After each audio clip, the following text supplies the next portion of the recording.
Hello, people. Hi, everyone. What's different? We're opposite. I know. Opposite day today. We're trying to give you a little bit of a view because we said we were going to go outside today, didn't we? Yeah, we lied. It's windy out there. Yeah, it's windy, and while we were having happy hour. And I've done my hair. Looks lovely, darling. Did I'm going to do mine. Oh, absolutely. I did. It was so good. Like, oh my gosh. After that lovely little incident, I had knots and tangles in there, so it was a lot of fun. The other thing with this is I don't have to reach around behind you to get what I need from the bar, so we're hoping this will be a little more streamlined. And what he's saying is he doesn't want to rely on me to go get the ingredients that he needs. No, not at all. I'm crossing back and forth behind you all the time. It's probably distracting. Anyway. Totally. What are we making today? Today is centered around Pasties? pasty. You tried typing that in. I swear to God. I was putting it in as the title and I could not. Autocorrect kept wanting to say pasties. What is it? Some weeks or months ago, I don't know, it's all a blur to me now. I bought this as a substitution for a spirit, aperitif, liqueur, whatever, that I couldn't find. This is Pastis de Marseille. But it kind of looks like the vermouth, doesn't By it? Ricard. It sort of does. Yeah. It does not taste anything like vermouth, so Can I show it?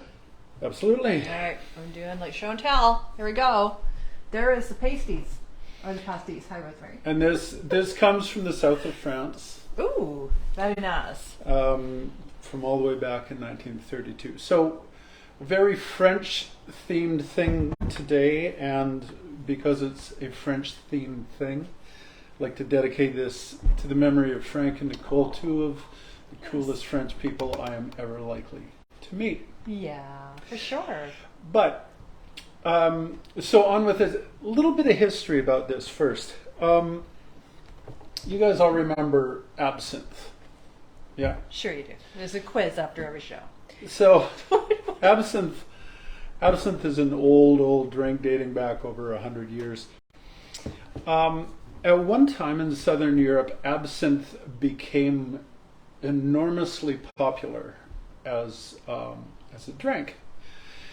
And then in 1915 or so, the French government, along with other governments, but for the sake of our story, we're going to talk about the French government.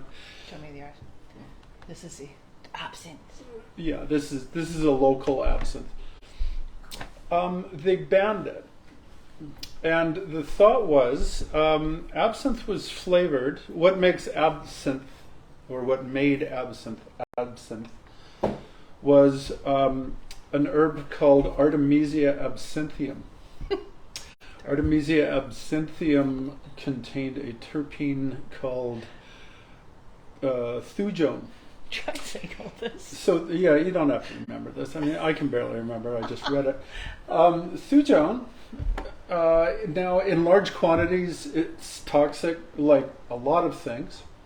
And it was thought that this was poisoning people, but more pertinently in 1915, the French government thought it was hurting the war effort. So rather than just ban absinthe, they banned every alcohol over 16%. Oh my God, can you imagine? No. Well, wine will be fine, people. Yeah, well, so, interesting point. Oh. There's a theory about that it was the wine lobby, because, I mean, France, a major wine producer. As the popularity of absinthe rose, wine sales went down. There's a theory that the wine lobby pressured the French government to do an across-the-board ban on everything more than 16%, which kept wine right in the comfort zone, right? Pretty happy with that. It was not going to die that quickly, though. So people started mixing up their own kind of aniseed, licorice flavored liqueurs. Because they got used to the absinthe thing. By the way, they've done tests on the thujone. Turns out what was really doing it to people, like you've heard, people will hallucinate and see a green fairy. It was because it was so strong. I mean, some of it was up to 150 proof. Oh my God. People are just poisoning themselves with just plain old garden variety alcohol poisoning. So, I mean, once they got that figured out, then absinthe was back on the table. However, in that period, around 1915, people started mixing up their own. Guy named Paul Ricard was one of them, and in 1932 he came out with this stuff, the pastis. Pastis is from the Provençal word pâtisson, meaning just a blend or a mixture.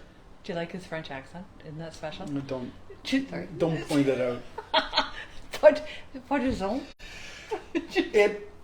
So there's not a lot of recipes involving this because the way that you're supposed to, well, I'll show you the way that you're supposed to drink it according to the French. Okay. So we're going to put into a glass. Whoops. We're going to put 1 ounce. All right. It's this nice kind of golden color. Oh, we'll be able to see it. Going into the glass. Do you see? Can you see the gold? My fave. So here's the thing.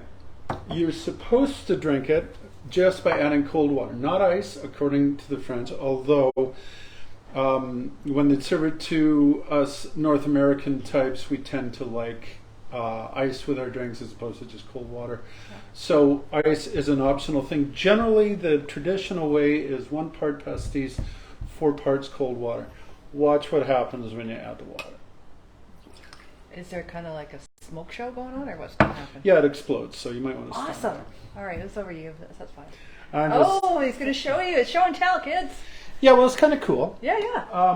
Watch. All right. So. It's kind of weird, I know. You got to figure it out. Savannah thing. Okay. All right, so you add the water. What's it doing? So you see what's going on there? What's it doing? It's getting cloudy at the bottom.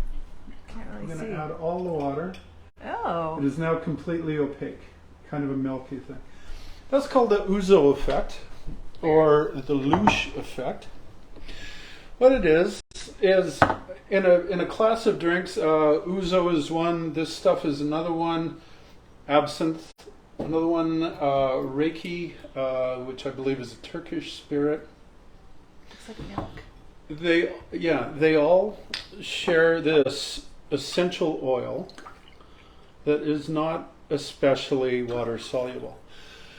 It's soluble in alcohol down to about 30%. This stuff is 45%. Oh. So that's above and beyond like vodka, rum most of the time, unless you're getting overproof, right?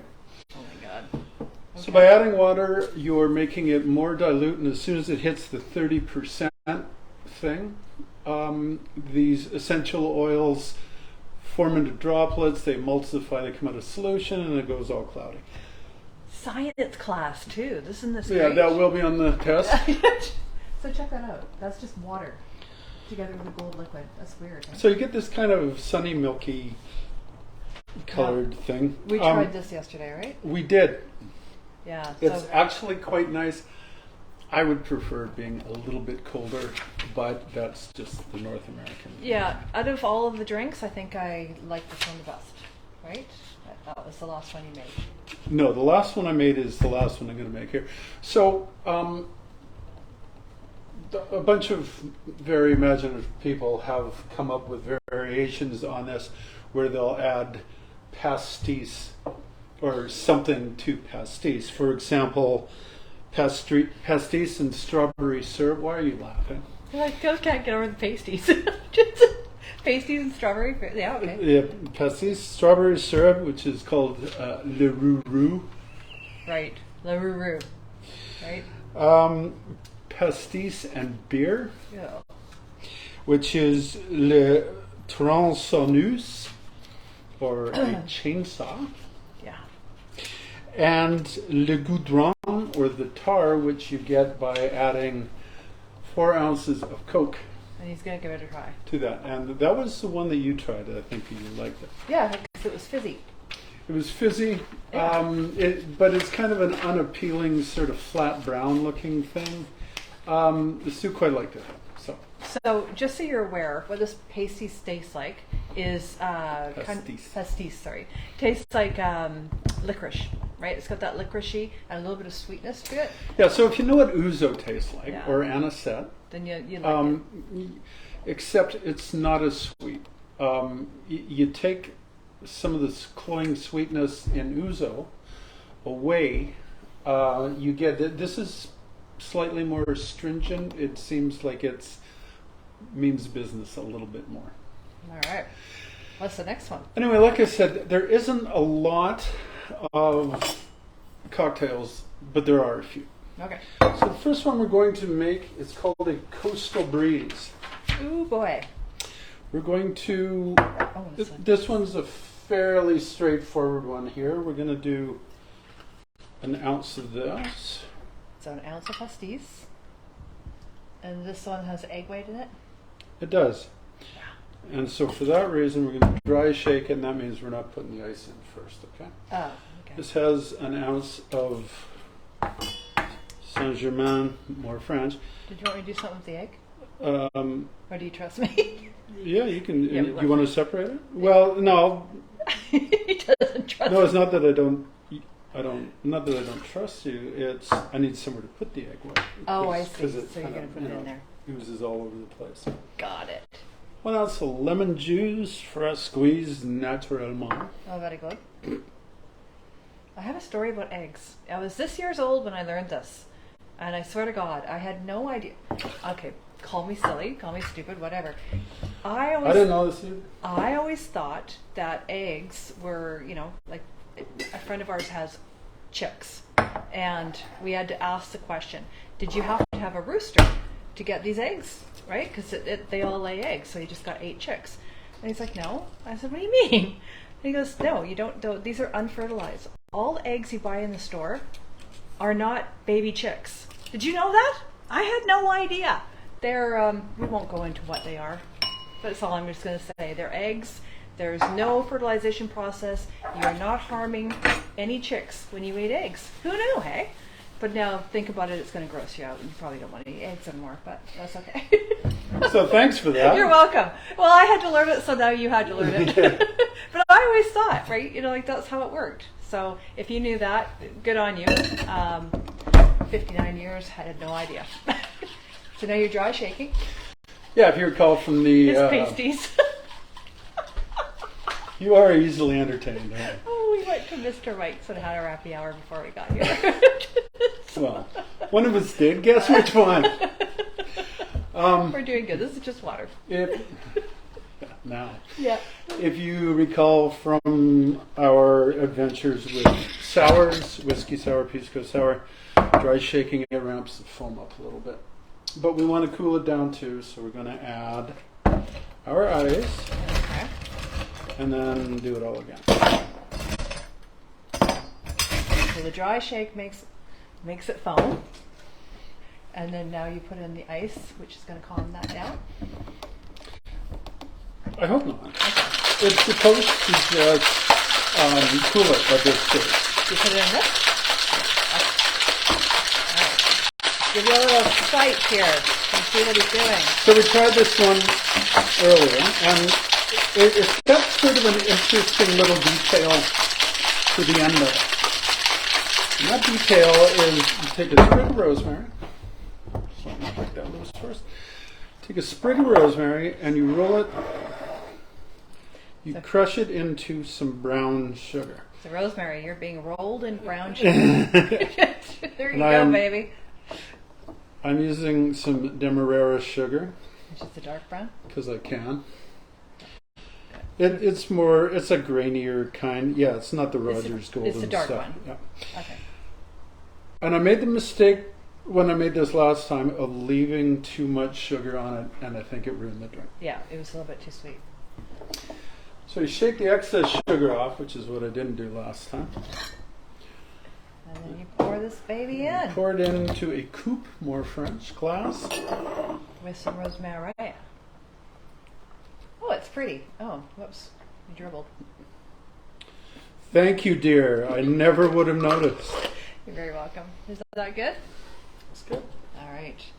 So here you go. Now, we again tried this last night, And I have to say it was a bit sweet, but I think it had to do with the brown sugar and the rosemary. But this looks... It must really, because Yeah. I mean, none of the players are particularly sweet.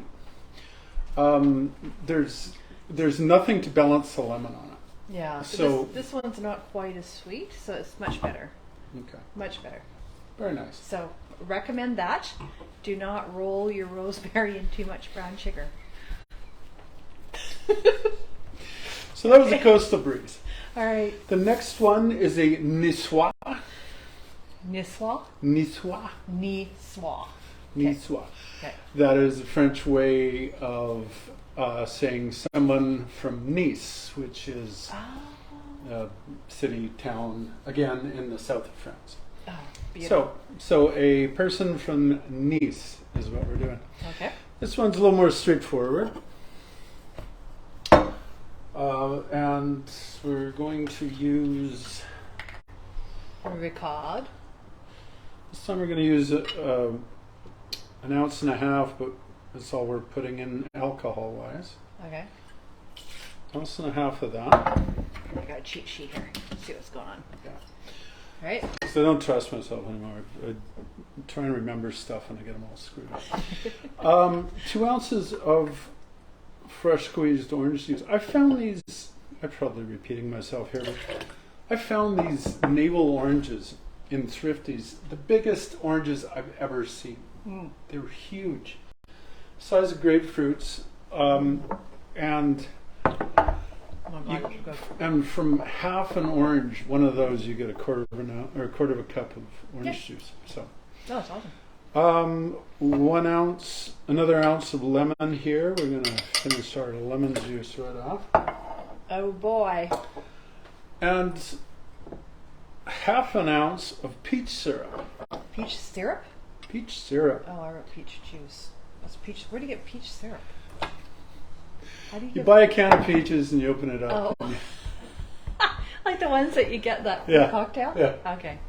Exactly. We used to grow up with that. We'd have fruit cocktail after dinner every night.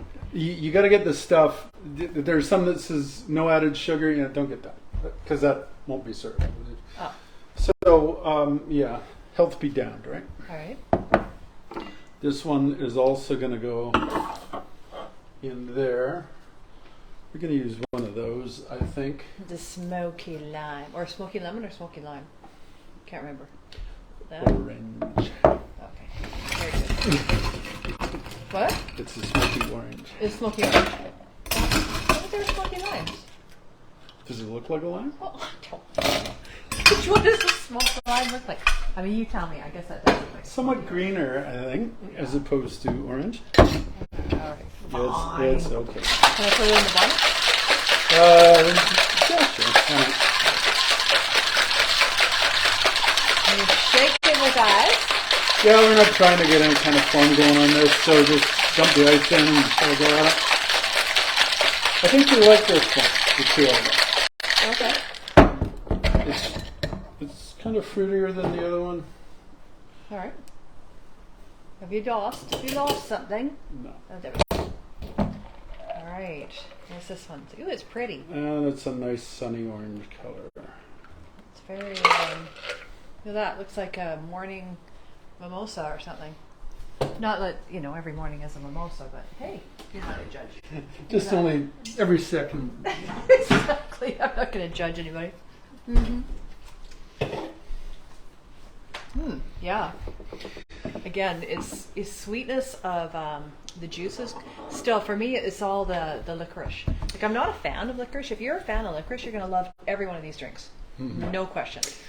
And the way to know that, if you like ouzo, Yeah. if you like stuff with ouzo shots, Good luck. girl I knew in college used to, her go-to drink at the bar was ouzo and soda, which is surprisingly refreshing. And yeah, the soda water clouds it right up too, so it looked like fizzy milk, Yeah. fizzy skim milk, but it tasted good. Yeah. But that's because I like licorice. And the last one we're going to do, like we mentioned, there's a whole bunch of these variations on the traditional just drinking pastis with water. So this is one we tried, and Sue liked it, so we're going to do it again. That I remember. I know I tried it. We're going to put ice in this because So it's literally just you can't get much more. Ricard and Coke. Ricard and Coke? And that's sugar-free, caffeine-free.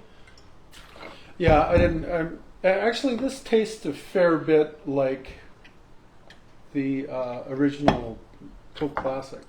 Oh, okay. So we're just going to use that, but yeah, I generally I don't buy a lot of Coke Classic. Yeah. All right. We can just give this one a whirl.